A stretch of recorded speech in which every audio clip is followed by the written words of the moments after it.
monthly panel, I am John Michael Chambers. We will cover from a military perspective just what is going on behind the scenes. I will set the stage for this panel before we begin with the following from Guardian Daniel R. The Great Unmasking. Elon Musk just ruined every operative's cover story. I told you 2025 was the year of exposure. I told you that massive reveals were coming before the year was over. I told you this had to happen before the major D-class, so patriots would finally see who is who and what is what in this information war. Well, it just happened. Elon just dropped the platform, shaking detonation on X with one update, the account created, location plus the new connected via section. He exposed every single operative, even the ones who hid their info, even the ones who shielded their metadata, even the ones who thought they were ghosts. They're all on the radar now, exposed in one click. And guess what? There is panic in the operative networks, absolute scrambling, VPN chaos, Photoshop sloppiness, narrative meltdowns, damage control everywhere. And it is glorious. The masks are almost gone. The shadows evaporated. The accounts pretending to be patriots, MAGA, veterans, truth tellers, digital soldiers, moms from Arkansas, or blue-collar Americans are suddenly showing foreign origins, intelligence-aligned data points, and connections that none of them wanted public. The veil is lifting. The network is shaking. The exposure is real, and it's still not over. More to come before the year's ends. So welcome to the final drill of 2025, the year the light hit everything. And this is just the beginning. Now, our esteemed panel today consists of 5 wartime correspondents, retired Lieutenant Colonel Ricardo Bosi, former Australian Army Special Forces, retired Colonel Delta Forces Chuck Sellers. We have some tech issues. He should be joining us. Michael Jaco, retired veteran Navy SEAL, dedicated over total of over 35 years serving the U.S. government in high-risk environments. Retired Army Derek Johnson, an expert, in my opinion, on tabulating and covering the Commander-in-Chief Donald J. Trump's laws, orders, and current events. Canadian military fighter Brad Wasney is on the panel today, and we're glad to have Brad back with us today. So let's bring the panel on. This is a panel of experts with military and intelligence careers, having served the U.S., Canada, and Australia with combat experience as well to cut through the noise to help keep us informed through their analysis of what is going on in this war and where things are heading. So I want to thank you, gentlemen, for your service to your countries and continued service today and tomorrow as civilians. So we're going to begin this panel straight up with the first question that I'd like to take on. We can be kind of brief on this because there's a lot of stuff we're going to get into, a lot of momentum that's going to be built, but we got to get Marjorie Trader Brown out of the way. So let's keep this one brief. My question to the team, will start off with retired Lieutenant Colonel, my good friend, a warrior hero, going to make Australia great for once, Ricardo Bosi. Sir, the question to you and the panel is, Marjorie Taylor Greene, is what we're seeing on the surface really happening, or is this a full-blown PSYOP or elements of PSYOP?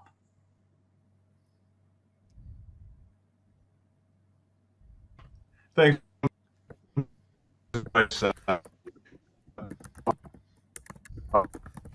You're on the range. We've got very intermittent Wi-Fi. I'm not quite sure what adjustments could be made, but I'll pipe down and we'll begin with Ricardo. Okay, the only thing I can say very quickly is check fire. This is a stage of the operation where you've seen the Spider-Man meme where all the Spider-Mans are pointing guns at each other. They're all happening now. You don't know who's who in the zoo. So it's old advice, but it's sage advice. Just wait 72 hours and understand within wheels. And I'm not saying she's straight. I'm not saying she's bent. All I'm saying is just check fire and watch closely. Solid analysis. Thank you, sir. Let's move on to Michael Jaco. Hi, Mike. Good to see you. What say you on Marjorie Taylor, Trader, Brown, Green, whatever you'd like to call Marjorie these days? Well, Trump really goes after him when they get out of line, doesn't he? Called her traitor. So she is, I think so. She's going to leave Congress on the 5th of January next year. That's 2 days after she gets her lifetime retirement. She only has to be there 5 years. All of us, had to do at least 20. These Congress people, they do 5 years. At 62, they get retirement for the rest of their lives. So why not leave now? So that's suspect to me. Also, what's very suspect to me is she came in with $700,000 in earnings, and right now she's worth 25 to 27 million. All right, so there's obviously, like we've seen with a lot of these Congress people, some shady deals going on the backside. Insider trading, whatever it is, I think we're going to find out some very, very nasty things on her. So we'll find out. Yep, great points to be raised, and that one issue, Mike, cannot be ignored. How does one go from 750 to 20-something million in a matter of a few short years? I'll sign up for that program, providing it's legitimate.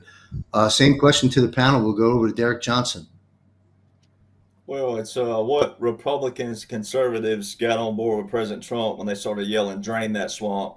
45-47 is an operation. So everything that happens in it is a part of that plan and that strategic plan and operation. So I try to tell people over and over, put brackets around that. It's not going to end after 47 as far as all our hoorays and all of our hoorahs, but you got to put brackets around it, everything there. And then like Jaco just said, she told on herself. So it's a classic.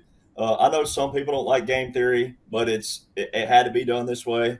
So they're telling on themselves without saying, this is what I did. She specifically said in her recent interview that she had someone making those trades for her. They were pretty doggone good, $3.2 million. It's pretty good person there. So it's all insider information. And that's the first thing President Trump went after was, all the deep state, how they made their money, follow the money. Well, they followed it and we found it. And now it's exposure time. And every one of us for the past 3.5 years on this panel together and separately have told everybody, don't be surprised. There's going to be a lot more people who look like you, talk like you, walk like you, act like you, that were not doing what they were supposed to be doing behind the scenes. Yep, well said. It reminds me of Martha Stewart, when you invoke insider trading type stuff, and look what a difference a day makes, I guess, or position in or out of government. Brad, please take this on as well. Yeah, honored to be here with all of you fine men. And Rick, we didn't get a chance to say hello when you came on before we started. So great to see you again, and hope all's well with the family. And one key point, I didn't do combat duty when I was a Canadian infantry soldier, but I will tell you, if I had the MTG plan, I might want to sign up to that. They didn't pay us for 10 months, but we still had to serve and call up and go out and march and do our field training exercise and do our deployments. But one thing people really might want to consider is Donnie Brasco. And that was a fantastic movie. And back in the day, played by Johnny Depp. I think he did a great role in that character. What if MTG is a Donnie Brasco, right? Which we just saw a week ago from today, that we had Elon sitting right beside President Trump. We've got that beautiful selfie with one of the most beautiful women on the planet, Melania, First Lady of the United States. And just a few short months ago, people are railing at Elon for leaving and calling Trump Green Island. So it very well could be that is a Donnie Brasco. Yeah, well, big question mark and a lot of speculation. and we'll see how it plays out, like everything else. And to our audience and certainly our panel, pardon me, I've got congestion passing through my system, but the show goes on. I'll do the very best I can to control any disruptions. Let's take on another subject. Comey, Letitia, Epstein, Clintons, and now senators defying orders. Tina Peters' corrupt Colorado system. So there's some bullets. The common denominator that I see is the awareness is being raised as to the corruption in the civilian justice system, of course, individuals as well, and the acceptance, if not demand, for results, thus bringing all roads leading to Gitmo, all, it's the military, Nuremberg trials, so forth and so on. Hopefully you've understood this to the panel. What I'm saying is, with the issues I've just raised, we've got Comey and Letitia, kind of in limbo at the moment. We've got senators and others defying orders, sedition. We've got Tina Peters' off the charts corruption in Colorado, and a lot of dialogue taking place. We're going to jump a little further into that later. When you look at these issues and things of that nature that are unfolding right now as we speak, that aren't tasting good in the Patriots' mouth, if you will, is this part of the plan to some extent to raise the awareness that the civilian system of justice is beyond repair and that all roads will lead to Gitmo, and raising the comfort level and acceptance from, as what Derek has branded, and it's all over the place, and we put it out mainly on this panel, the target audience. Ricardo Bossi, sir, please weigh in on this question. Yeah, you framed it well, John. Just remember what the strategic end state of this particular phase is. They need the people baying for blood. They need the people so profoundly beyond disappointment, just absolutely despairing for something useful to happen. And that's why you've got this constant a series of distractions. So people are looking left and right and left and right, and eventually they get tired of the distractions. Like most of us around the table, we watch it with sort of detached amusement. But eventually we say, come on, when is it going to happen? And so they're constantly holding something up and then dropping it, raising something else and dropping it. It's just the art of war, not necessarily Sun Tzu. A corporal or sergeant will do this out scrub. He'll throw a rock one way to get the bad guys looking and then bolt.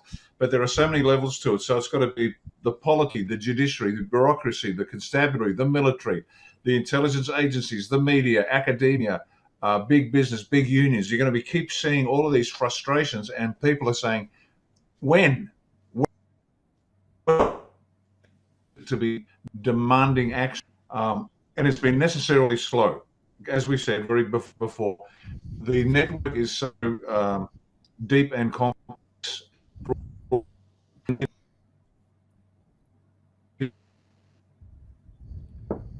We've got Wi-Fi connectivity issues.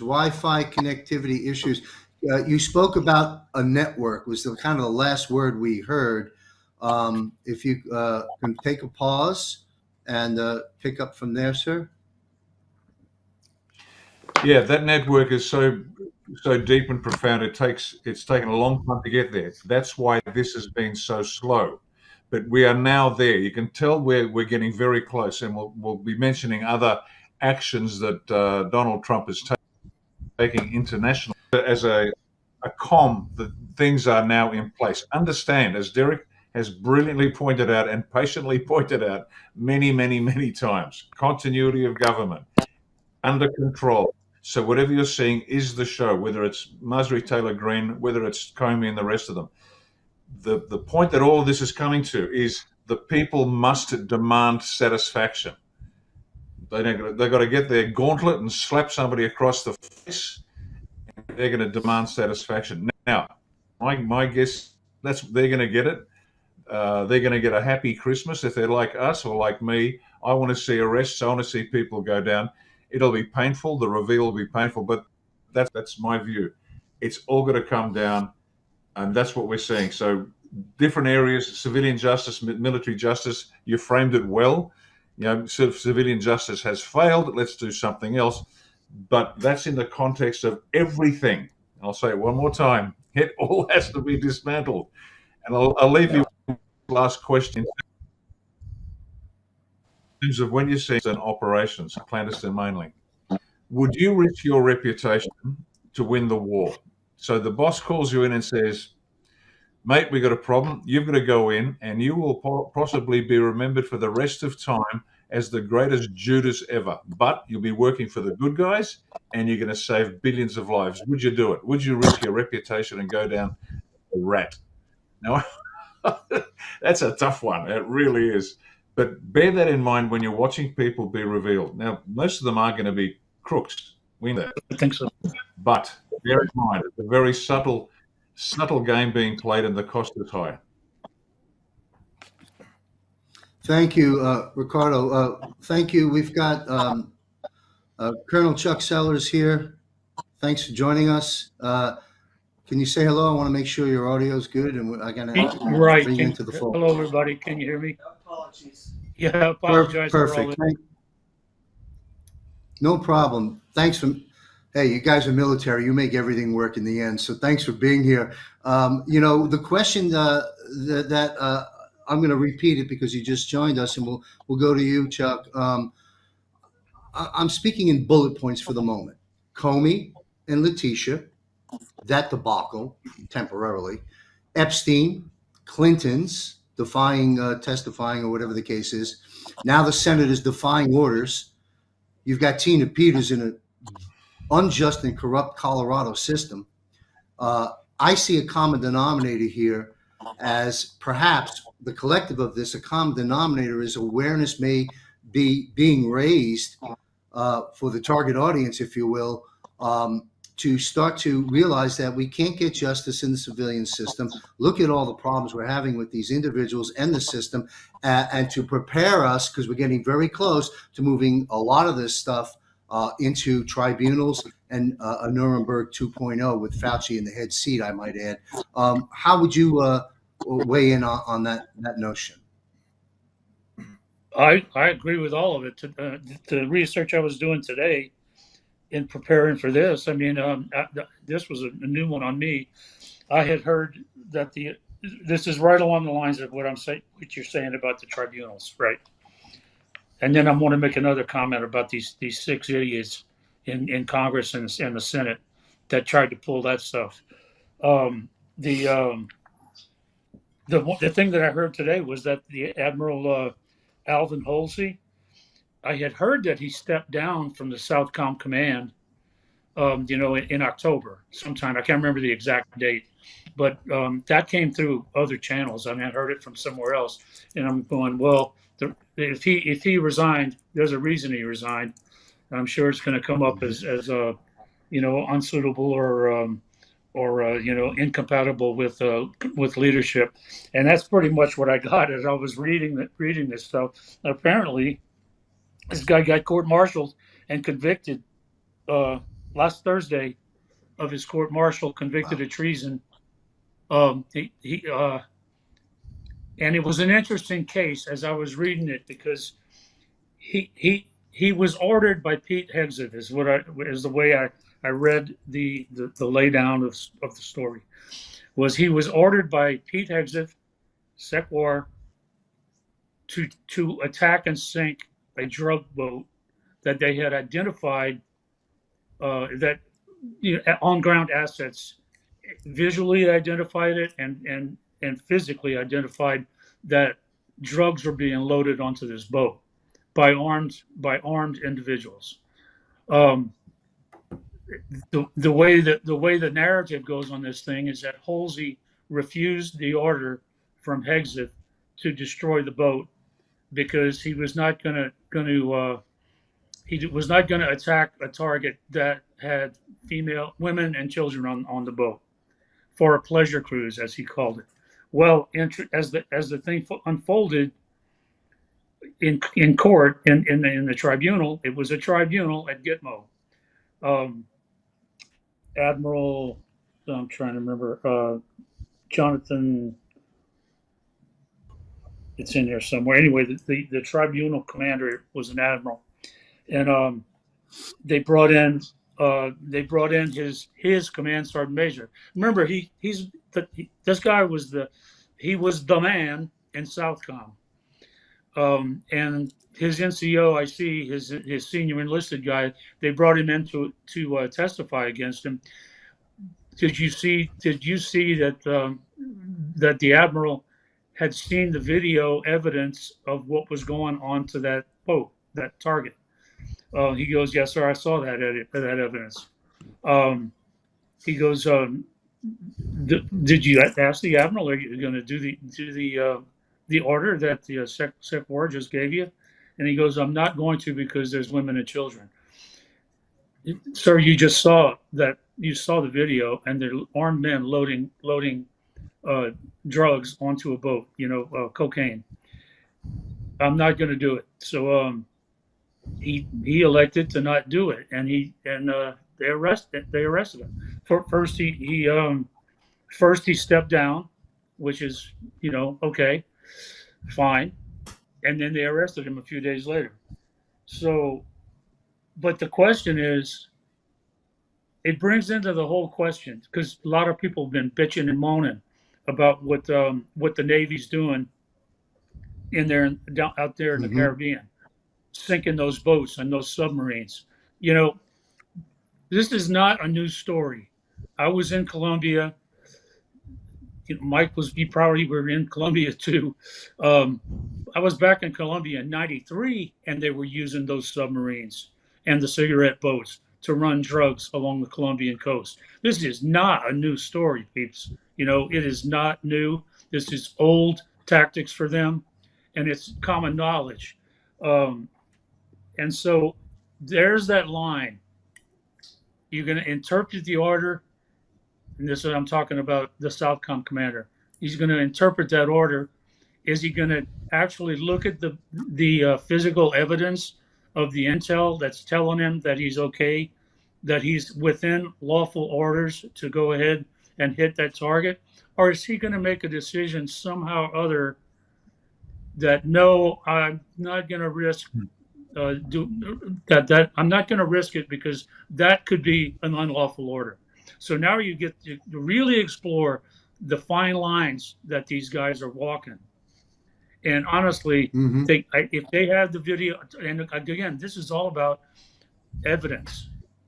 Do you have the true intel, real intel that's real and can be verified, and act on it?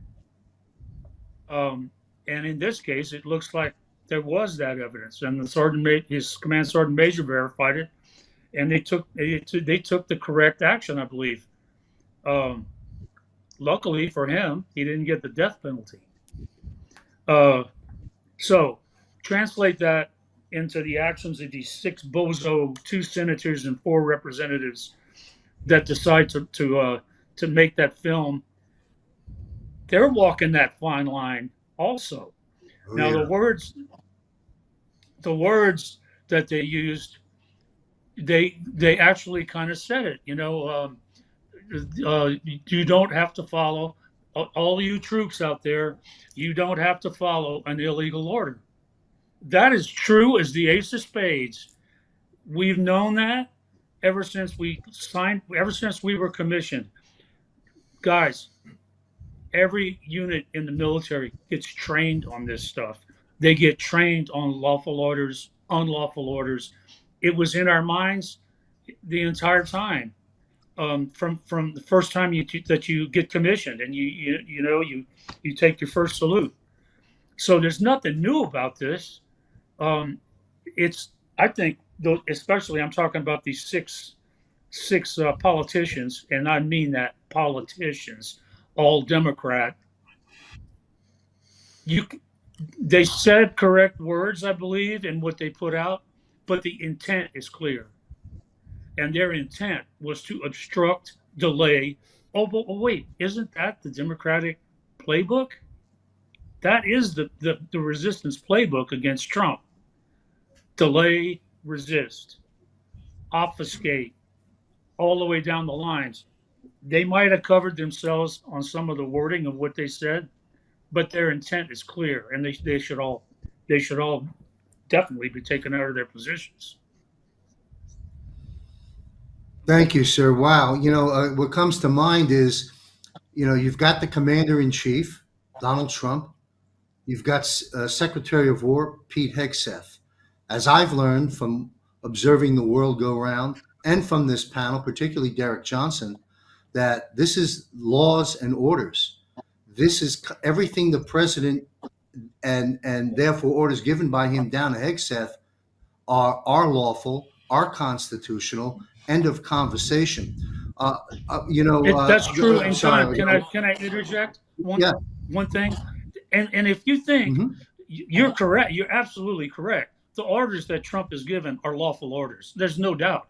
And let me tell you, those orders are not given without thorough review by the military judicial system. There is a lawyer standing over every one of us as commander. And that goes all the way to the very top. And so you're getting legal advice on all of this as it all unfolds. And that was true of me when I was a captain, when I was a colonel. Exactly true. My JAG was right there. Just the little angel on your shoulder saying, hey, you might be treading in some rough ground right here or not. You know what I'm saying? Mm-hmm. The system is well established to handle these things. Yes. Well, you raised some great points. We're going to continue on. The frame of the question again was some of the individuals that I mentioned raising the awareness to get us out of a corrupt civil system into preparing us for the acceptance and demand, if you will, in certain areas for Gitmo to be fully activated for the target audience. Mike Jaco, sorry, I was so engaged in everything Chuck Sellers was sharing with us, I got thrown off my point. Great stuff you've raised there, and so damn important. Mike, you want to weigh in on this, please? Yeah, absolutely. I'm very passionate, like Colonel Sellers as well. So if we go all the way back to the Revolutionary War, we had.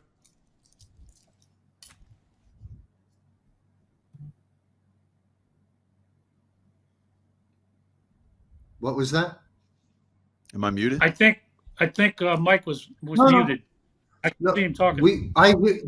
The audience hears Mike, so perhaps Jessica figure something out for Chuck so he can hear the dialogue. But go ahead. Thank you, Chuck, and go ahead, Mike.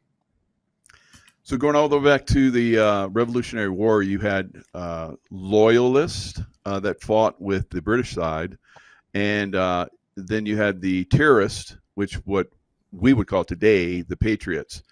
So if you look at the current situation, we have loyalists to the deep state, which would be the 6 demon rats, right, that basically tried to create sedition and maybe unfortunately have created a little bit of sedition. I think every command at this point should be counseling and having discussions. I had that in my shows. Discussions about this. This is, lawful orders. When they come down, if you can discuss them. But normally, when it's time to go, you don't question, you go, and that's the way the military is. I know a lot of people that are probably going to listen to this aren't familiar with the way the military works, but we have to work together very quickly sometimes, split second sometimes. So we're in that same situation. So we're getting very close, I believe, to hammering Venezuela and probably some other countries down there and replacing some of their leadership. So it's going to be Insurrection Act, because we have a lot of people, like we just saw, those 6, seditious people that need to be removed from power immediately, I believe. But I think maybe the holdback is because they're waiting for go time, which I think is coming very soon.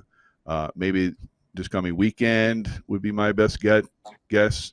They're supposed to have a really nice weather pattern that comes down. So a lot of people that might riot or protest, there's going to be a lot of cold weather, snow happening. So who knows? Maybe that's calculated into it. Maybe it doesn't happen, but I think we're right on the cusp of, kicking off a little war against these cartels, and we can go deeper into that. But these cartels stretch all the way into America, so it's going to be a very dicey little act when it goes down, and I think it's been planned out very well. So it's a coordination thing, and Chuck Sellers and I and some of these other gentlemen have been involved in, some very coordinated activities, and it's going to be very, very interesting when it comes up. I am looking forward to it. Thank you, Michael. Yeah, we're going to get to Venezuela and Mexico and insurrection just in a few moments. Same question to Derek Johnson. Well, good. You just shorten up my segment on this. We'll talk about Venezuela in a minute. Good deal. So, Okay. So I think the first thing people need to remember too during this situation, a military occupation, and Lieutenant Colonel Bosey was talking about the continuity government earlier. So many people are not seeing that detail. And when the law outlines that we're in a military occupation and a continuity government, then that's what the law says. And because of that, that brings in your irregular warfare and your unconventional warfare. And in your unconventional warfare, that's where you'll have the Soro pyramid. It's the resistance pyramid. And some of these things that people are seeing, riots, some of them are planned. All right, not all, but some are. And it's like getting the people involved, like you were saying a while ago. It's like, so if people will divorce their feelings, divorce their emotions, and sit back and watch, you could have been watching it the whole time. But what happens? President Trump gets them stirred up. It's called setting the bait, right? And we're talking about average Americans. We're talking about people who are on their cell phones 8 hours a day. X is ate up with liberals, so they bait them, and they do have some of those blue checks that are baiting them. And it may look like, oh, they're liberal as all get out, but they're actually paid opposition, and some of them are actually on the good side and may look bad. So they bait them. They get everybody stirred up, and then something like Comey and Letitia James. Oh yeah, we told you they weren't going to get. President Trump just posted literally 2 days ago a photo, and it says specifically when the judicial system fails, how do you go around that? And it says military tribunals. All right, so all this is setting up perfect because you don't want to put these people in a federal court, because when we have that, you'll have a O.J. Simpson, where you'll have still 50% of the people who think he's innocent and 50% who think he's guilty, and that still ends up this right here, and we never, ever get out of these trenches. President Trump is specifically designed, he was asked to do this to be the face of this operation, specifically because he wasn't a politician and he wasn't in the military. All of us that's been military, we're okay with that. We're okay with whatever that was because he's a neutral person and he was willing to put his face on this. To me, he gets full credit, period, because he was willing to be the face of this whole world operation. So there's that. So you bait them, you get them to bite it, and then you flip it on them. And everybody's seen this along the way. Elon is a perfect one. They made them all think that President Trump and Elon had a divorce, like that. And then all of a sudden, Elon's in his black tie affair, sitting there laughing and giggling at Mar-a-Lago. And then it's like, gotcha, right? So it's all the people down here. All the rest is taken care of. And that'll come with time. The justice is coming. But the judicial system. And then like Mark Kelly, all these dudes, the biggest thing of that is what we're teaching people with those is, even though that's pre-planned and these would have been people who were already caught back here and now's their time for exposure, 2 or 3 of them are military. And that shows you, what did you serve for? What were your motives? What were your intent when you went into service? Was it to get the title, to go into politics, and then use that all the time to go, oh, I'm a ranger and I did this and I did 35 combat missions and da-da-da. I mean, or is it like some of these guys here? They don't walk around saying what they did. Someone else says it for them, right? And then they walk on the stage. All right. So there's a time and a place for everything. And so it's teaching people that as well, that a lot of these people in politics, they did a lot of this for the wrong intent and the motives. And then look at the Clintons. There's a prime example. The last 5 years, the Clintons, the Obamas, the Bushes have been relatively quiet, right? As far as social media. All right, especially Bill and Hillary, though, they've been retired a long time theoretically. I mean, if you want to go back to what do you consider retirement? Well, she hasn't done anything since the run of 2016. So why is it that they can't appear with a subpoena when they were supposed to appear back in, I think it was September, October? Like what's keeping them? Right? That is all strategy. This is all part of the plan. And the plan is outlined, but it's like we were talking in the pre-show. We can't make people read. We can't make you study, and we can't make you comprehend. But it is a blueprint. There's a formula to it, and everything's leading down to the tribunals. And I think it's perfect. When I heard the news that was dropped, I'm like, okay. What I told my people, I hate to say my people because a lot of our people are the same people. But what I told my base, I said, if you think this is coincidence that President Trump just posted when the judicial system fails that you go to tribunals, and then the very next day, Comey and Letitia James' case was quote unquote dropped. If you think that's a coincidence, then I have a polar bear in Jamaica to sell you. Yeah, great stuff, Derek. Vision comes to my mind is a football field filled with those big kettle drums and kettle drummers. And what I hear is a thundering, right? That's what's happening with regards to President Trump's strategy that you just so well laid out. Brad, you want to take this on, please? Correct. Sure. I'll be in. Is that okay? Yeah. We got you. Good. Thank you. Yeah, just very brief. Major General Valley, to give him a nod, he turns 86 on the 29th, national treasure, right? He has said publicly, I gave 2 plans to Trump and his administration with Operation Sinaloa, a defensive plan and an offensive. Started with the defensive plan almost immediately when 47 was inaugurated. And now you're seeing the offensive plan.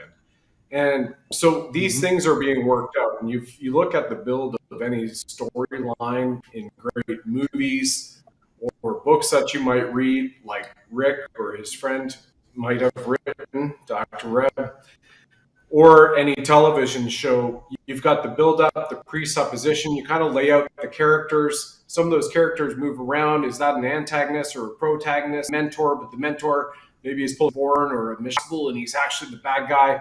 But then he turns out to be the good guy at the end.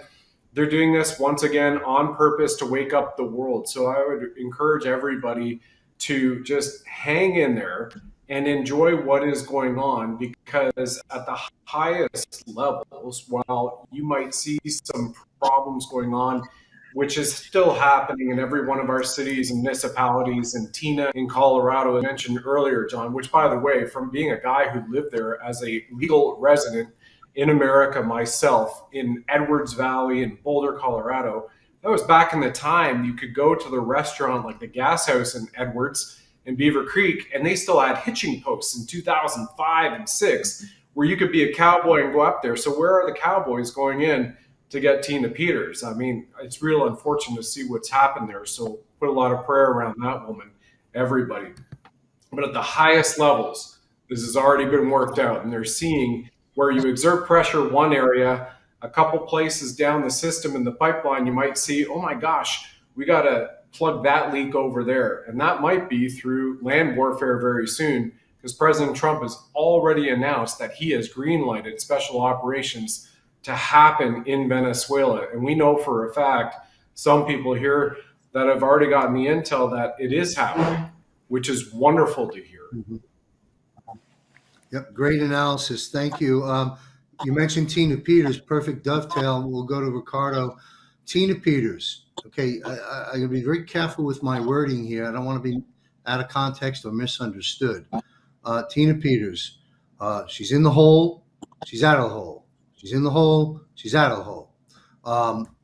President Trump, to my recollection, 4 public statements, demands and threats concerning freeing Tina Peters. Now, don't get me wrong. I'm well aware of the real plight and injustice that's been done to Tina. But am I crazy?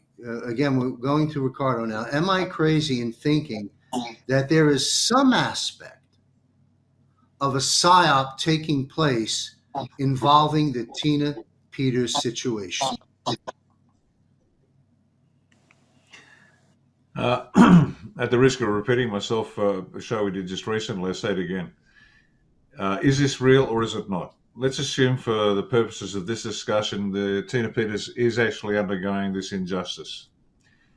If that is the case, should she be rescued? Maybe. Should she be left in place? Maybe. It depends if there's a strategic advantage, being a significant strategic advantage to her enduring what she has to endure. And if that's the case, then so be it, because this is another way of tracking down the network and finding out whose phones are ringing, who's giving instructions to whom in relation to this. So when DJT makes let her go, let her go, let her go, that's going to cause some concern amongst the people involved. Phone calls are made, emails are sent, people are tracked. Is that a cold way of using a 72-year-old lady who's been unjustly treated? Maybe. It's war. Maybe it's real, maybe it's not, but it's war. On the other hand, as I said the other day, if the lads go in, the question was, should the lads go in? And it'd be a tremendous morale boost. Something's happened. Somebody's finally done something. And it's not unlike the Doolittle raid on Japan after Pearl Harbor was hit. And they stripped the B-25 Mitchell bombers down to literally nothing. They carried bombs and little else. They flew off the carriers and they hit Japan in short order, very shortly after Hawaii was hit. Now, was that a sound tactical plan? Absolutely not. The planes and the crews were sacrificed. They tried, those that got through to China, and they were told to land there and make their way home. And a little bit of escape and evasion is good for the soul, apparently. So tactically, it wasn't what you call a sound plan. Strategically, it was brilliant because American people got that shot in the arm and they doubled their efforts to defeat the clique-running Japan. So I don't mean to be sitting on a fence. I'm not. I'm just trying to give a couple of perspectives here. Is it real? Great. If it's not, then fine, PSYOP. Can they still work the PSYOP to get some advantage? And again, ladies and gentlemen, the wheels within the wheels are just so extraordinary. Man, it's a tough gig, but there you go. That's the best I can give you. Thank you for taking on a sensitive and very difficult question. And I'll share this with everyone. I'm looking at my cell phone here. About a week ago, I asked Juan a question regarding freeing Tina. I've certainly learned a lot from this Global Defense Board panel this year about the continuity of government and where we're actually at in a wartime command structure. And so it was common sense to me to ask this question. And basically I asked Juan, couldn't the commander-in-chief just send the boys in there and take care of business and get Tina out if in fact this is occurring? And Juan's answer was 2 words. Actually, yes. And that was an encouraging answer. But same question to the rest of the panel. Colonel Chuck Sellers, please. Well, I mean, I think there's so many levels. So I agree with what Ricardo was saying. It could be either way because it's all part of the grand strategy. It got to be part of the grand strategy, and we're not going to see all the little pieces in there that are running. So I don't know. It could be either. Yes, understood. I go with what Brad said. Regardless of what the circumstance is, there certainly is a circumstance. Prayers absolutely in order for Tina Peters, and each of the colonel's points are very well taken. And that brings us to Mike Jaco. Yeah, I've talked about how Tina Peters needs to have like a Delta mission, like we did in Panama. Colonel Sellers and I were there, and so was Juan O'Sullivan. Actually, we talked about it. But, I think there's a timing issue that's going on right now, like I talked about. There's a coming conflict. They don't want to compromise that. That's my thoughts on that. Maybe that conflict was going to happen a little bit sooner and they could have rolled up and with a bunch of Marines and said, "Give her up. We're gonna like take charge of her, and you guys are done." Because when I look at Colorado now, I've been to Colorado. I love Colorado, but Colorado is a captured operation right now, and there's a lot of states that are captured operations, and they're gonna have to be taken back. So I think that's what's going to happen once this kicks off, and maybe they'll let her go earlier. Juan has said that they're right on the cusp of letting her go, so maybe there's something happening in the background that will let her go. So none of us here have that insight. All we can do is speculate, but I think we're close, very close to her being free. Good news. Thank you, Michael. I just want to say this real quick. I moved to Colorado in late 90s, spent 10 years there, so some of the best years of my life, beautiful state.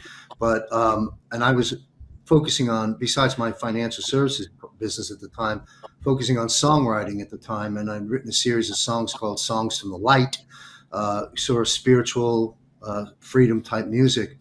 And let me just summarize it. You're right about Colorado being a captured operation. As far back as 1999, when I was there, I bumped up against some powerful people whose names are widely known the world over that didn't like my presence there. And they had a lot of power.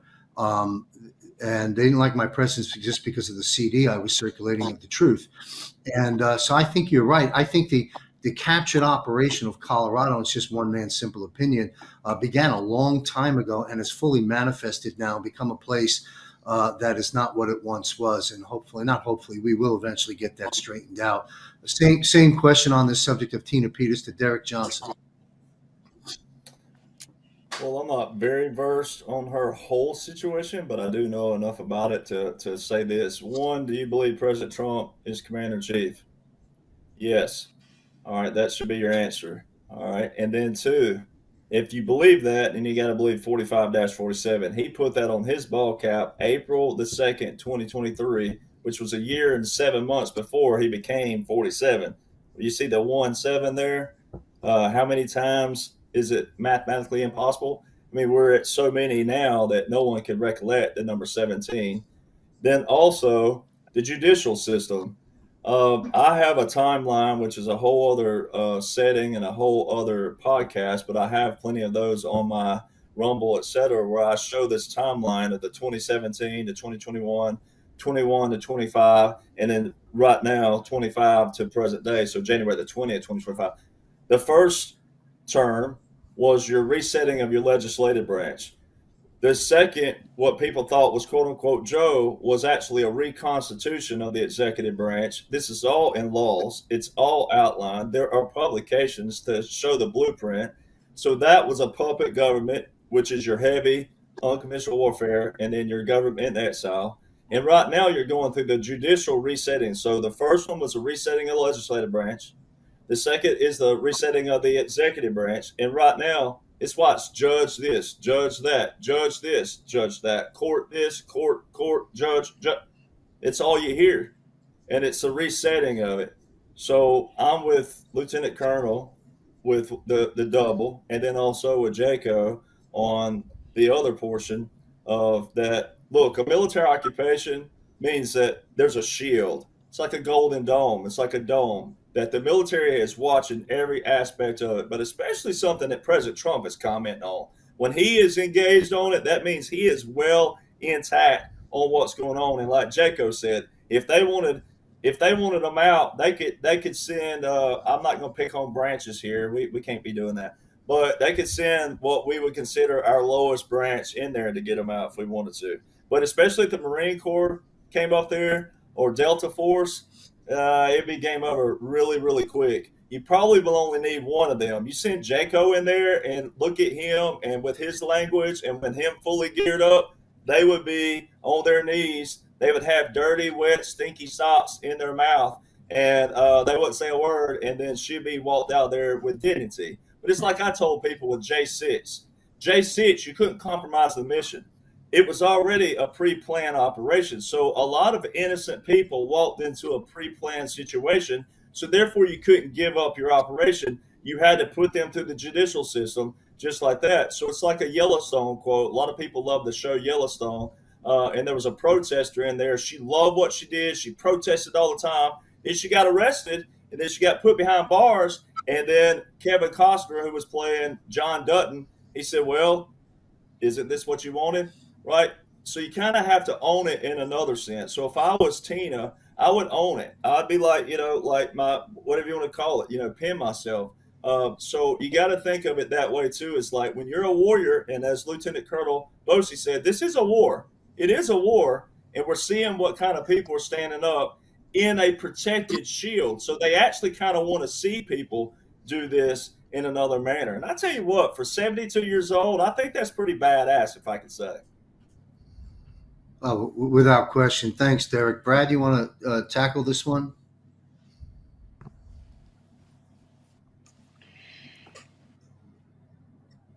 Brad Wozniak, can you hear us, Brad? I think I'm pretty good. Side of it, what we just Yep. Come through? You're loud and clear for me. All right.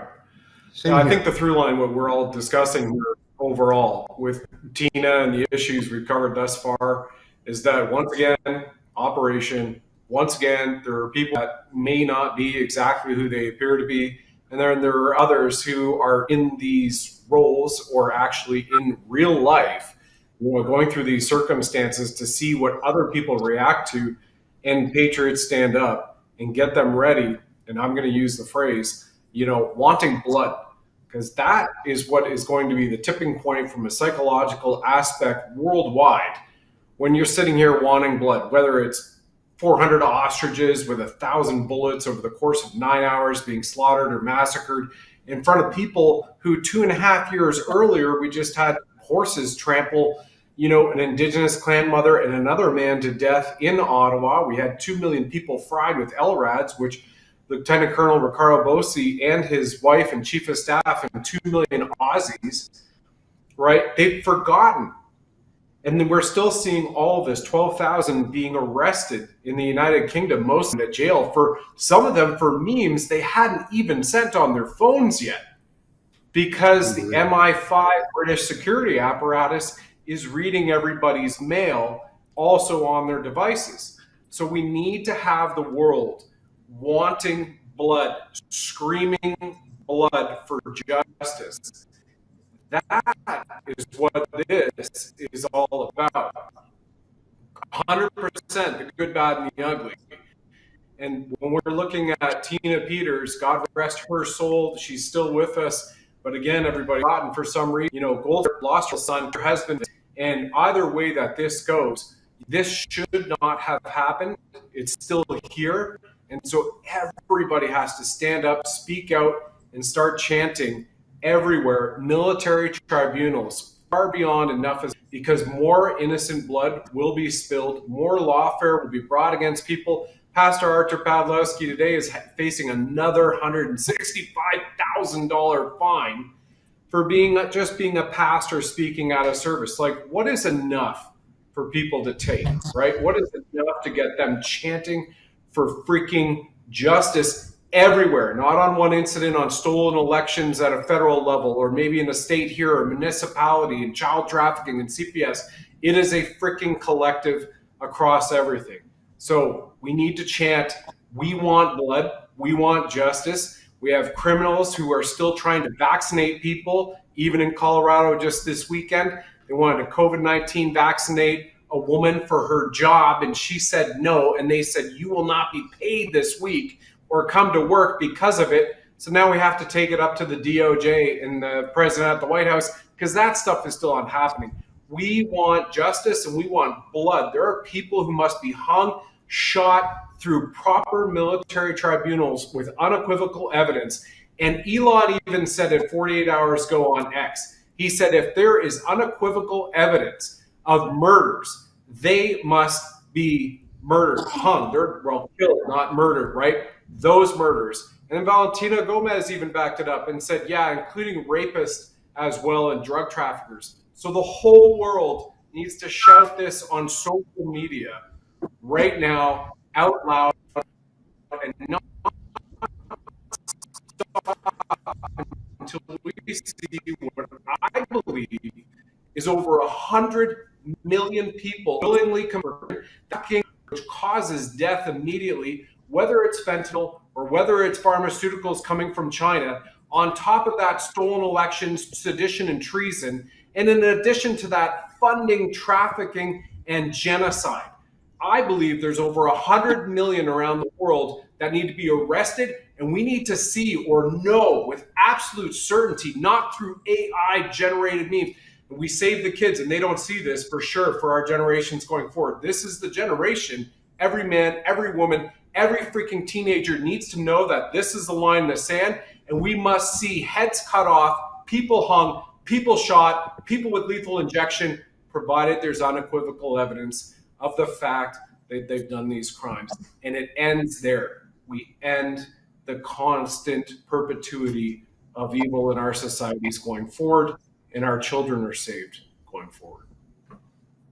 Justified passion, and so well said, and a great close to the chapter in question that we kicked off a bit ago. Thank you so much, Brad. I want to ask our panel right now to give me a 30-second answer on this, and then we're going to move into Venezuela, Mexico, and a few other issues. This is an important question. The reason it can pretty much be answered, I believe, pretty quickly is because I think you know the answer.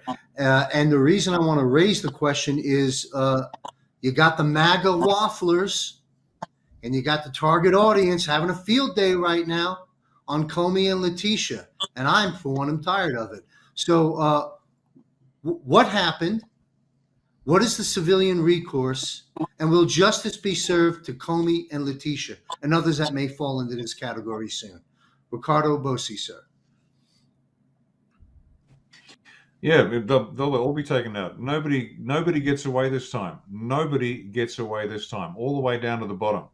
The entire system is coming down. The entire structure has been dismantled. It'll be rebuilt, and we're going to have to go through a period of relearning how to be human again, because we've been so demoralized through brainwashing, the full parade of crimes against us will be revealed, and then we can go. But everyone's going down, folks. Just relax. You'll be very satisfied. You'll be very satisfied. Thank you, sir.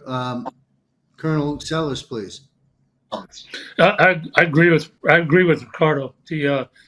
I think this is the beginning of the dominoes, the beginning of all the dominoes that are coming down, and that's why I think they are going to be held accountable. And it's a good thing. It's a really good thing. And I hope these 6 Democrats who came out with the seditious, BS that they came up with, I hope they pay the price too. I mean, I'm not saying it's the death penalty. It might not be, but they sure as hell shouldn't have their jobs. Well, you're in good company. The president has called that out publicly. Michael Jaco, same question. And if you wouldn't mind also answering, Michael, will Comey and Letitia end up in the tribunal, or does it business get taken care of on the other side?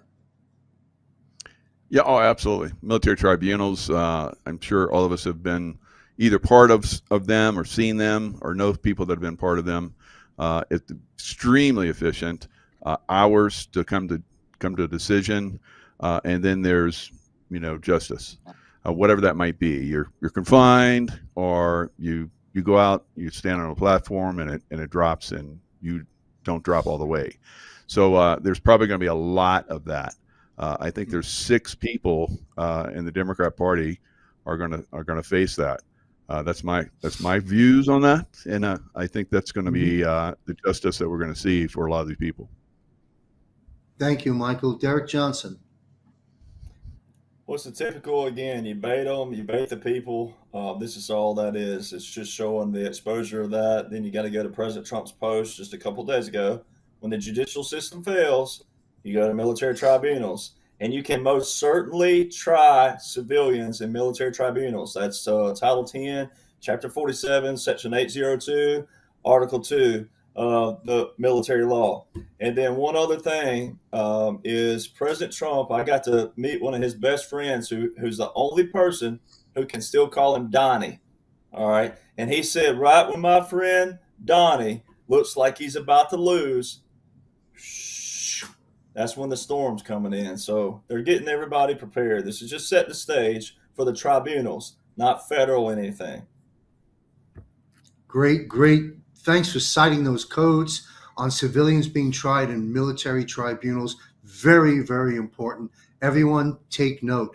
Brad, take this on, sir. Well, when the Commander-in-Chief of Australia, whom I've identified for years, Ricardo Bossi, Lieutenant Colonel, says it's going to happen, then it's going to happen, especially with the other men assembled here with Michael and Colonel Sellers as well at the highest levels ever in America. And to back that up, just a few days ago, the DOJ announced that they had arrested 7 Canadians from Quebec to Ontario to Alberta, and they were hunting another Canadian and extraditing them to America to stand justice in America. So those comms are wide open right now, everybody. But again, I'll go back to what I just said earlier with passion. Don't just sit there and wait for it to happen on X. I would like to see everybody get out there and demanding the justice. Thank you, John. Perfect. Thank you. Epstein. This brings us to the Epstein files. As this panel pointed out way back when, the target audience and the MAGA wafflers were all out against Trump when Trump said certain things about the hoax of the Epstein list and, blah, blah, blah, that this was a ploy. This panel called it out as a strategic maneuver. Well, this panel has been proven right. But where is this heading now that we've advanced to this stage in the Epstein release? And how do you see this playing out for the Clintons who refused to appear? Ricardo Bossi. This is where you need to stock up on the popcorn. Again, watch the show. Look, we know that they've both gone down. We know this is part of the show. They've been charged, been tried, found guilty, executed. That's done. So what we're watching now is the slow reveal. So once again, remember, as Brad said, as a very successful screenwriter that he is, he knows how to tell a story. So that's the way you're going to see it. So it's just keeping everything alive, watching the Clintons go down, watching them be charged, watching everybody get charged, everybody go down. It's just watch it, folks. There's nothing to say and do other than demand justice. Keep demanding justice. They need, as Brad said, they need people calling out for it. But second guessing the actual actors on stage, you can do it if you want to. But have you ever had that girlfriend you're sitting there watching a movie and she leans across and says, "But I thought that guy died last week. What happened to the other one? Oh, he's the one that, oh, okay." Let it go, folks. It's done. It's dusted. Just make sure you keep demanding justice. All right. Take note to the, what do we call the target audience? Take note. And the MAGA wafflers, take note. Or you're being exposed if you continue to turn on our commander-in-chief, our president, in this military operation. That brings us to Chuck Sellers, sir. Yeah, I mean, it's kind of, I think it's just going to all be pretty much by the numbers from now on. And what Ricardo was saying, I agree. Some of these people, it's to put the narrative at rest. So you get the crescendo, and then you have the trial or the tribunal, and now you have the denouement, and it's over. A lot of these people, I believe the Clintons have been gone for years. Not only them, there's others that have been gone for years, but someone still has to play their part because in the big charade, because everybody wasn't ready for the denouement. Right. So correct. That's coming. And it's going to be theater there also. But the only way we're ever going to get back sane as a race, I mean a human race, is to have the crescendo and a denouement on this whole damn story of the utter corruption of all of these fools, who played us for all of these years. We have to get to a better place, and you're going to have to go through the hard times to get there. Yes. Understood. Thank you, sir. Michael Jaco. So before President Trump left in 2020, they basically made sure they had all the evidence. We've just recently saw where they found a burn bag. That's so it's kind of like one of those things where, we found all this information. You guys didn't know that we had this. You thought you destroyed it all in the last 4 years, didn't you? And you're going to bring out this Epstein stuff and make us look bad. Oh, well, we have all this stuff on you. So we're starting to see people resign on the Yes. Democrat side. You're going to continue to see that. There's going to be unbelievable justice that's going to happen from this. We've heard that we have it all on them, and they're pretty much they're toast. That's what we're coming to. So it's going to be justice like you've never seen it before. Yes, the popcorn's going to be quite tasty, and we've all been enjoying it for quite some time, but it's going to get even better going forward. Yes, Larry Summers comes to mind when you talk about people stepping aside because we got them in the burn bag, if you want to use that, not only expression, but fact. Great stuff. Derek Johnson. I'd like to also add really quick before I get on the actual subject that keep in mind for the target audience out there, keep in mind that every one of these gentlemen right here, so Colonel Sellers was one step away from a general. We have a lieutenant colonel and a chief here. They all know many generals and admirals. So keep that in mind as well. So I just want everybody to remember that, the high level of respect that all these gentlemen command. Also, in a military occupation, all right, this is kind of how I'm going to do a quick summary of this. In a military occupation with the people like the Clintons, as Colonel Sellers said, been gone for a long time, but you still need the faces, you still need the names, you still need the players and the actors and actresses. Well, this is an old tactic that Jaco could talk days and days and days of that the CIA have been doing for years, right? You still have to have special operations all the time. JFK, before he, quote unquote, all right, April 1962, all right, he was talking about guerrilla warfare and that we needed to implement that in our military and be the leaders of it and dominate that. That way we always dominated the rest of the world in the field who tried to grow and to do exactly what the deep state's done all these years. So there's that. So in a military occupation like this, right, there's certain players that are doing certain things. There's certain people who are real, certain people who aren't, good that look bad and bad that look good, etc. So I like to do this in the timely manner of Christmas coming up for certain people, right? Well, the movie Home Alone is going to be played a lot. In the portion where the little dude's sitting on the steps and he goes, "Hey, you morons, you guys give up or you thirsty for more?" Right? Well, the only person who can actually exonerate President Trump, it's not us. It's not any high-level ranking military. It's the other side. All right, but you put them in positions when you confine them back here, and every one of these men who have been in those positions know this. You put them back here and say, "Look, you have a conscience. You can tell us now, or we're going to play your freaking movie to the public, what you think is your legacy, and we'll trash President Trump. He's okay with that because he signed on for this."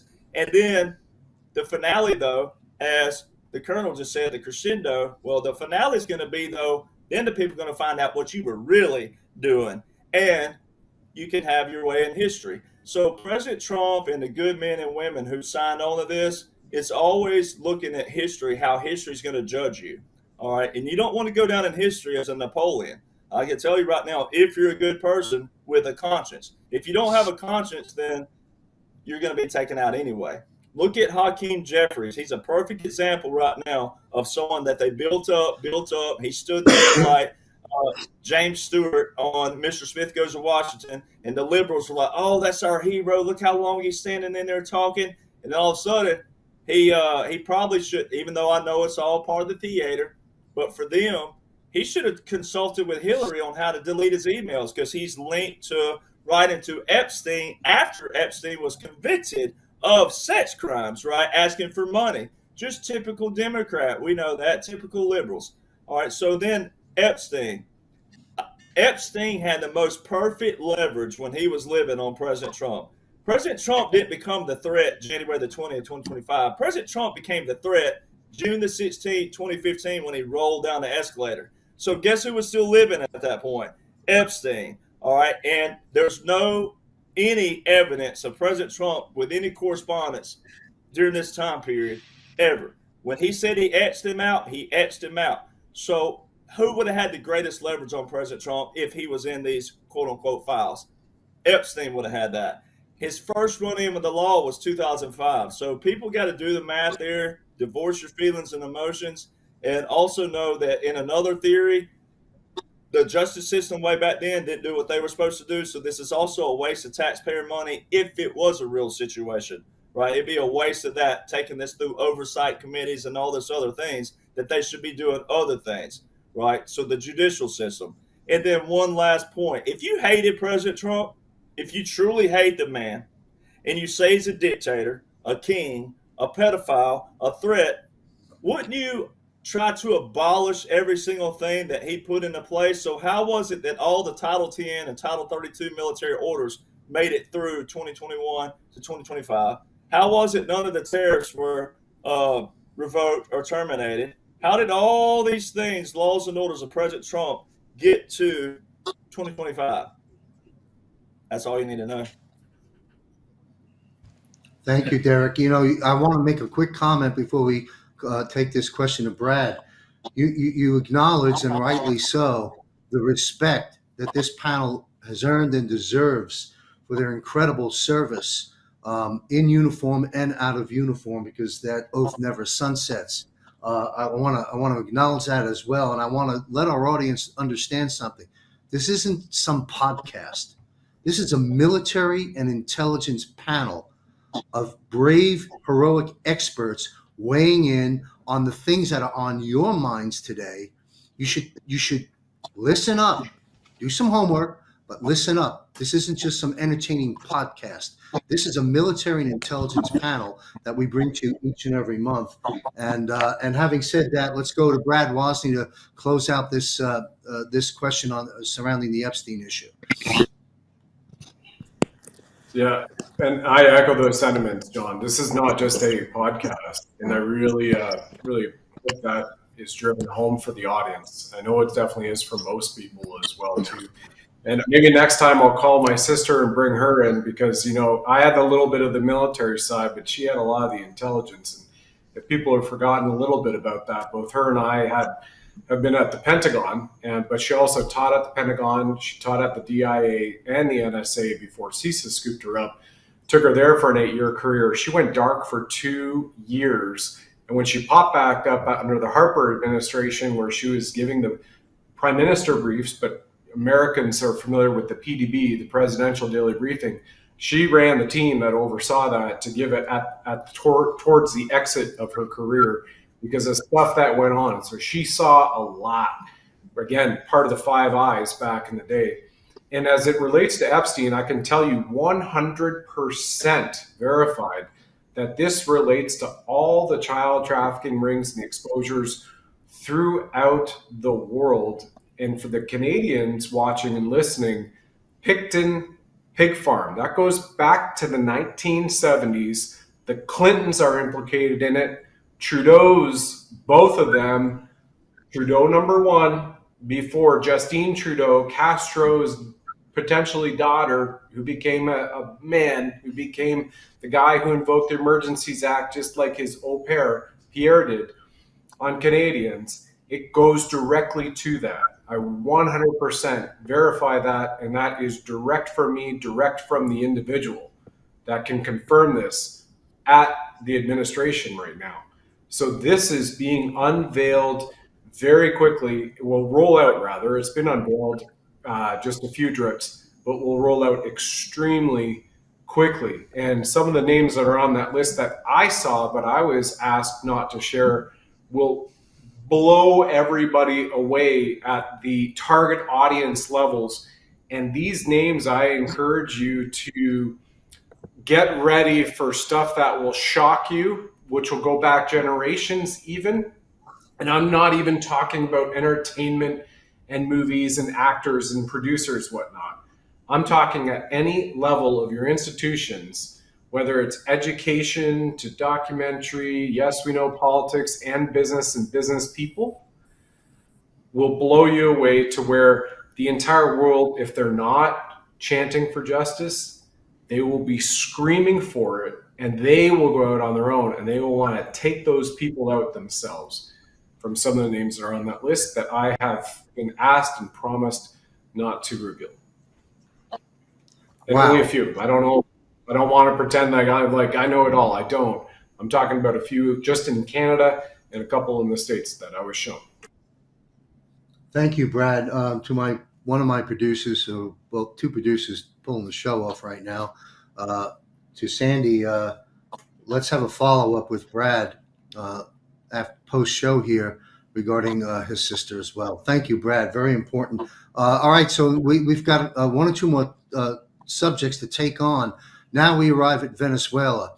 Patrick Byrne, who I've met several times, had the privilege and opportunity to support and help him in the early days with Flynn's organizations in Sarasota area of Florida, as well as interviewing him back in the days at American Media Periscope. Recently, and I encourage our audience to go there for gaining further insights into Pat Byrne, I interviewed Patrick Byrne on Conversations of Consequence, a different show I have where I feature some of the most important voices of our time, and you'll gain some great insights into the man and the sacrifice and risks that he has taken on behalf of this country and the rest of the world.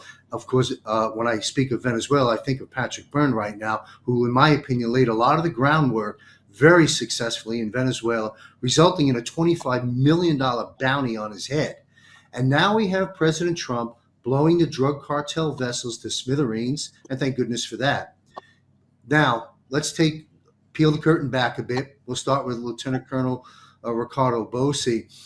What is the full story that is unfolding, perhaps a little bit more behind the scenes, concerning Venezuela, and where does this take us, and how does this end with Venezuela?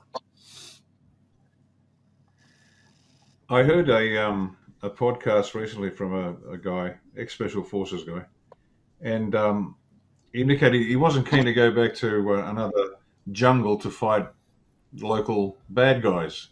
And that was his view of Venezuela. Okay, let's elevate our thinking a fraction. Oh, maybe it's about drugs. Keep going. Maybe it's about human trafficking. Keep going. The levels that'll be exposed over time, and I'll stop at the human trafficking bit. There are levels above that. But Venezuela is a hub in more than one way for the highest level of not just depravity, but just the money going through that place. And it's got nothing to do with growing dope, I can tell you that. So the levels at which that are being exposed, what the issues are quite significant. There's a reason why Venezuela is the target. Of all the targets down in South America, why aren't they hitting other places? Because, well, they're not as important as Venezuela. And you've got to put your thinking cap on to figure out what else is going on down there. And as I said, it's not just about the human trafficking, billions of dollars being transferred through the country, through the mechanism there. And it's got nothing to do with the people. The people are fine.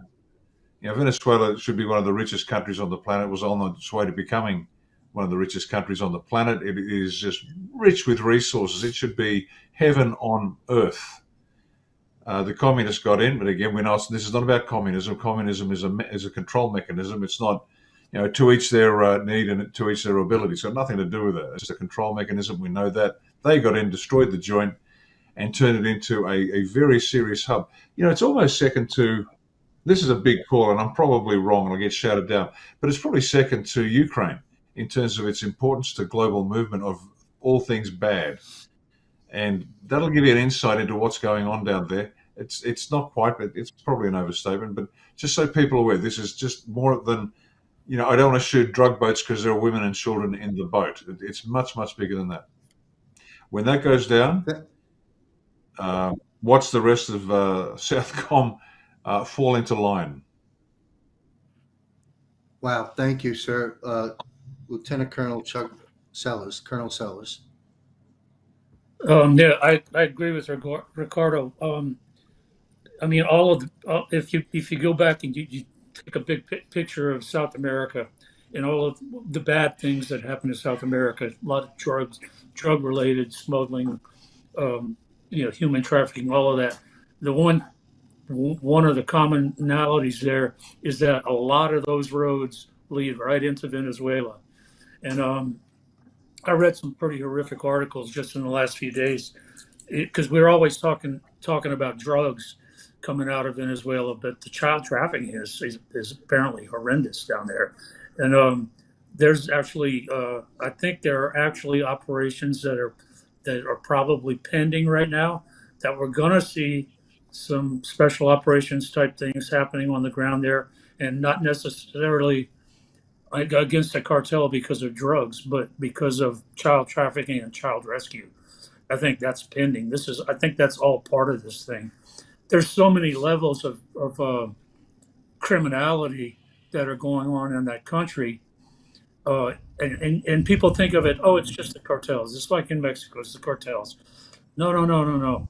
This is the criminal organizations that are being coordinated and supported by the communist Venezuelan government. This is a different thing because this is like they're using all of the engines of economics, warfare, all of it, but they're using it in a bad way. And they're controlling it and coordinating it at the highest level of the Venezuelan government. That's bad. That is a bad thing. And that needs, I think that in the end, that is going to be changed because that's the nexus of it all. And it has to be changed if we're going to stop it. Thank you, sir. Very important. Michael Jaco? Yeah, we just saw recently in Brazil where the military, specialized military and police went into this one residential area and hit the drug cartels and so forth really hard. It was like a battle going on for, a day or two. That is the opening round of what's coming all across that region. So Bolsonaro was basically taken out just like Trump was. And Lula, who is there, is part of the drug cartels. He did not come down and help those guys when they were down there getting shot up. He didn't send any reinforcements.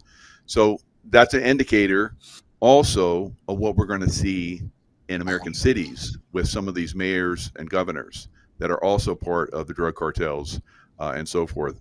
So it's a big operation. It's not just Venezuela. It's Colombia. It's Brazil. It's probably some other countries down there. And, of course, Mexico and America. So we have a lot of stuff that's going down. I think it's going to be a lot of people are going to be involved in this. We may see the Aussies come in and help out. We may see, some of the other countries come in and help out. But it's going to be pretty significant. There's going to be a lot of people going down. But, we're the best military in the world still, and we can do a lot of stuff. We can do a lot of stuff very quickly, and a lot of people are going to find out really soon. Thank you. Excellent. Derek Johnson. I'm glad this is not a 30-second segment, so I'll start with that. So law enforcement, what's funny is the liberals, I'll start out with something humorous. The liberals and Democrats, they're all talking about that this is law enforcement's jurisdiction. I'm like, that right there should show you, if you're in the civilian sector, the target audience, to never trust a Democrat or a liberal ever again. Because since when does the Caribbean Sea, Venezuela, when is that law enforcement? Our regular law enforcement. So that's the humorous portion.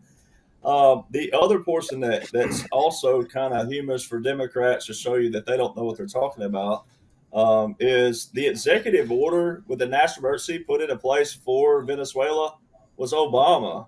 Executive Order 13692, and it's still active to this day. So that's one of those that they were going to leave open, drag out for 30, 40 years, call that diplomacy, and make their residuals because they're all cut in on every aspect of trafficking. Now, the drug trafficking portion is what funds a lot of the child and sex trafficking. So that's why it's important to take note on the vessels. That's not the whole operation. That's just stuff they're giving people to let you know what region we're working in right now. It was this panel in April, specifically, Brad and I talked about this the other day. This panel in April when General Vallely was on and he talked about his two-part plan with the special operations. He said this in April, ladies and gentlemen. Now you're seeing that take place to the full extent. The special operators, he specifically said we have special operations on the ground, ready to roll in Mexico, Central, South America, etc.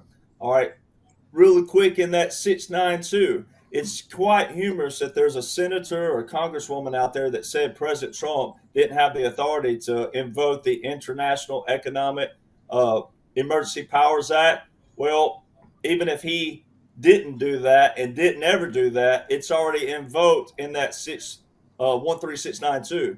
So see, anytime that the law was passed over to a new president, it was still open if they kept it open. So that's why no one can say any of this is against the law, because, hey, all these things have been in law long before 2017. And this executive order specifically was 2015. So it's open, so President Trump would have a field day with it anyways. The other thing that President Trump, one key note, as Jaco just said about our military, we're badass. We can handle a lot of things. But one key note that President Trump said a long time ago was the word decimation. All right, we're going to obliterate you, decimate you. This isn't some operations where they're just going to go in and just tackle a few cartels, etc. This whole thing, the whole capitulation and all these nations that capitulated to President Trump, the 45-47, is gearing up for all these operations. It will be complete obliteration. Also, what you just saw launched in the news, for a lot of people thought this was new, the Operation Southern Spear for Venezuela. No. This is the second phase of it. The first phase was back here, April the 1st, 2020, the Enhanced Counter-Narcotics Operation on April the 1st that Southern Command launched with 22 joint partners. And as Jaco just said, it's multiple countries down there. This is not just Venezuela. And it tells you in the Southern Command article that even a portion, 50% of those 22 joint partners, a lot of the operations are coming out of there, meaning like that their own nations are also experiencing every aspect of what we're operating with, and the boots on the ground down there, etc. Then you got to go to also the transnational organizations. President Trump just labeled a Muslim group a transnational organization just in the last day or two. All right, well, this also ties in to Executive Order 13773 from 2017. So there's an executive order that made it all through 21 to 25 that Biden, Obama, whoever you want to think out there, even though I know it's all occupational, but for the target audience that hadn't wrapped your mind around that, how did that executive order make it through? It is the specific order that is on the Department of Justice website for the transnational organizations. All right, it overrides what President Reagan had put into place. And then President Trump just posted today he's not posting a whole lot right now, by the way. He just posted today, though, about census rigging, about the Democrats. This is how they rigged it. So this also ties in the Smartmatic and Dominion systems that were running out of Venezuela as well. See, that's where it all ties into. And he's being told, all the low-level hanging fruit liberals, Democrats think that he's rigging the system. No, we're taking back what's ours and what was rigged this whole time, because there's no such thing as a swing state or a battleground state. That is their cheating. They put it right in front of everybody. So in December 2020, after November, as Jaco alluded to earlier, we have it all. We caught them all. Well, it's that old saying, we're going to let the rope out. Well, if you give them enough rope, they'll hang themselves. So he said that in November.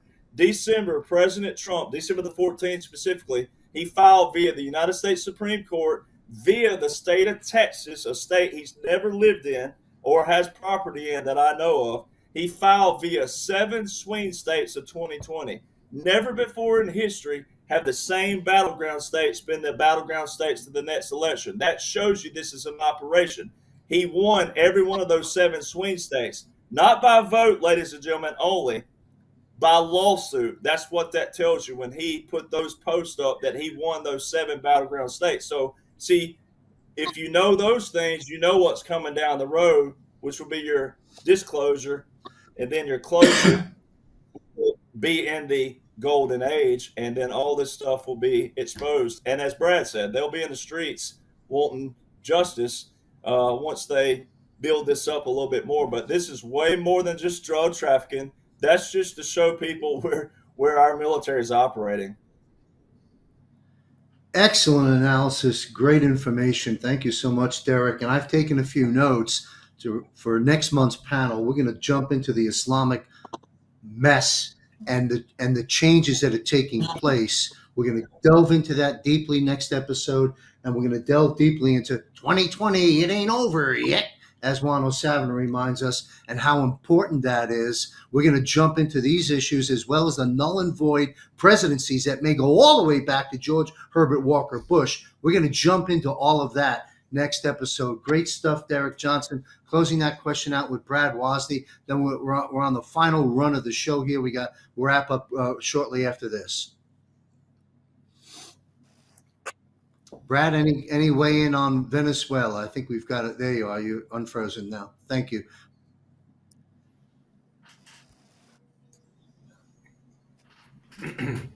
Sorry about that, John. What was the question again? It was breaking up on my. No problem. We're kind of you're very good at bookending it since you've been the last guy in the question panel. Bookend, if you will, your views of Venezuela. More than just blowing the ships out of the water. The panel has weighed in on that. Any additional comments or feedback regarding Venezuela? Well, most certainly. So this is the antithesis of what's representative in every freaking country around the world, which considers itself a first world country. And you can start first and foremost with the immigrant invasion. And what we're using this, the way I see it in my purview, is that this is the counterpoint to, okay, so you have drug trafficking and child trafficking and cartel type operations. But as you guys have already well pointed out, you literally have a rogue state, is what you would call it if it was a Tom Clancy novel from the 80s once again, right? You have Maduro and the cartel, which are set up and being puppeted by hidden actors behind them, which might all go back to communist China and certain factions there, as well as other deep state operations from other countries around the world that are focusing on that to be a fulcrum to then go out and take down America, take down Canada, and then take down other Commonwealth countries and be a nice hub for its operations. So it's being flipped back, in my opinion, for the world right now to go, here's what that represents. But just from an extension to that on a storyline, that's happening in your Denver, Colorado, and other municipalities, your Seattle, your New York City with Mandami. I mean, my goodness, right? I've been at Ground Zero during rescue efforts going on. I've seen and had clients in the World Trade Center towers, and even in Building 7 with the CIO on BlackBerry email to me while I'm in Waterloo saying we have to evacuate, and oh my gosh, a plane wing hit our building and it dropped. And then they fired the missile into the Pentagon, which has been verified by Juan O'Savin, which he said came from an Israeli submarine, which surfaced in the Potomac and fired the Tomahawk cruise missile into the Pentagon, of which I also happen to be on the BlackBerry team, receiving emails from them, Booz Allen Hamilton and other military operations that were killed or were surrounding that. Michael has been there just very shortly after that was fired into the Pentagon. So again, what we're seeing this to be is that antithesis of cancer that is representative in every segment of society, whether it is the immigrant invasions that have been brought over, and you can call it the radical Islamics, but you also have in Vancouver, BC, Khalistanis who were kicked out of India saying you're a terrorist group. So they come to Vancouver, they go to places like Surrey, BC, they set themselves up, and then they're walking around with daggers and swords and saying they want to kill Indians in the streets of Vancouver or Surrey, BC, and that's okay and that's fine. So this is a part for us to focus on right now.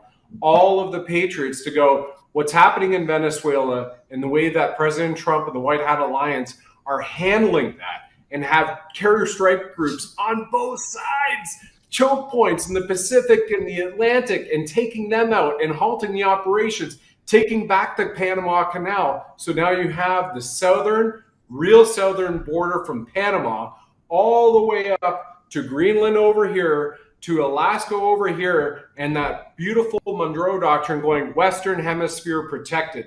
But in order to do that, it also requires the participation by every American and every Canadian and every Venezuelan who wants freedom, who wants liberty, every South American, every Brit, every German, every Aussie, every Kiwi, every Tassie, you name it, to say what's happening there, this needs to root out the evil. We need that to happen in my town, my municipality, my territory, my province, my state.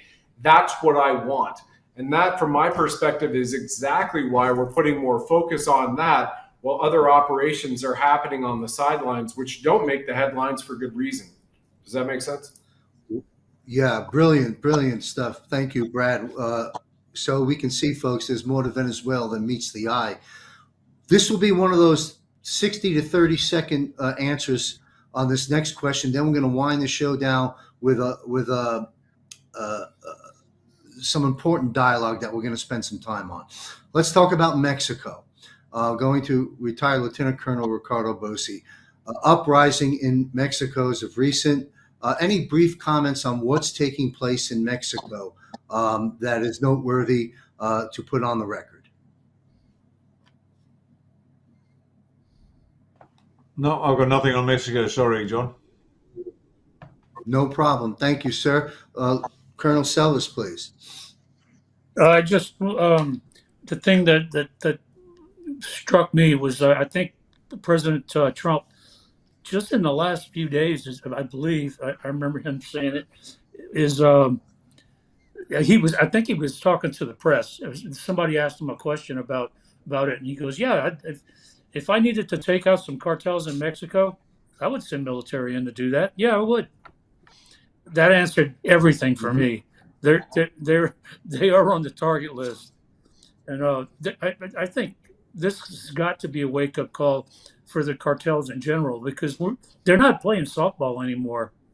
I mean, we are not playing softball anymore, right. And all of these guys are on the target list, and all you have to do is look, see who's disappearing and where they're going and all this. And you're on the list too. It's coming. Thank you, sir. Mike? Yeah, like Brad said, the people are ready to rise up. They want blood, and so they're going to get it. And so revolution coming from Mexico, and we're going to help that out. We're going to hit the cartels. We're, like President Trump said, yeah, maybe we need to bomb them. And so the press, of course, went all crazy with that. But that's coming. Now, they've already practiced in Mexico to come across our border, and they were just doing that recently. So, it's going back and forth. It's gearing up. It's getting ready to launch. It'll be interesting when it happens. Thank you. It brings home the title that this panel, particularly Derek Johnson in the early days of the panel, raised the issue, and that is that President Donald Trump